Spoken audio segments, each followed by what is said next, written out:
నాకెప్పుడైనా 50 కామెంట్స్‌కి మించికి దాటవు. అట్లాంటిది అసలు ఎన్ని కామెంట్స్ అబ్బా!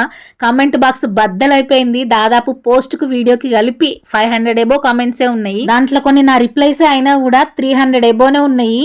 వాడు పుట్టినప్పటి నుండి ఇన్ని బర్త్‌డే విషెస్ ఇదే ఫస్ట్ టైము. నిన్న రిప్లైస్ ఇచ్చి నా వేళ్ళు ఎంత నొప్పి పుట్టినాయంటే ఇంకా కొన్నిటికి కూడా రిప్లై ఇయ్యలేను. ఎవరికైనా రిప్లై ఇయ్యకపోతే సారీ అండి. కానీ కామెంట్స్ పెట్టిన ప్రతి ఒక్కరికి చాలా చాలా ఈ చాలా అనే వర్డ్ చాలా చిన్నది అయినా కూడా మస్తు థ్యాంక్స్ అబ్బా.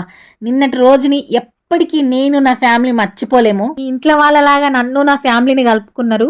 ఒక మనిషి నచ్చితే ఇంతలాగా తనని తన కుటుంబాన్ని ఇష్టపడతారని నిన్ననే తెలిసింది. మీకు కొంచెం ఎక్కువ చెప్పినట్టు అనిపించినా ఇది నా మనసులో మాటలు, ఖచ్చితంగా చెప్పుకోవాల్సిందే. ఇక బర్త్డేకి ఈసారి కొత్త డ్రెస్, కేక్ కట్టింగ్ లాంటి సెలబ్రేషన్స్ ఏం లేవు. వాడిని ఏం స్పెషల్ కావాలి, చికెనా మటనా అని అడిగితే పన్నీర్ చపాతీ చాలు అన్నాడు. ఇంతే ఈసారి వీడి బర్త్డే. ఇంత సింపుల్ అయినా మీ విషెస్, మీ బ్లెస్సింగ్ తోటి ఈ 11 ఇయర్స్ బర్త్డేస్ కంటే స్పెషల్ చేసిర్రు. మీకు థ్యాంక్స్ కంటే ఇంకేం చెప్పలేకపోతున్నా. ఇట్లే ప్రతిరోజు ప్రతి సంవత్సరం నాపై, నా కుటుంబంపై మీ ప్రేమ, అభిమానం ఇట్లే ఉండాలని మనస్ఫూర్తిగా కోరుకుంటున్నా.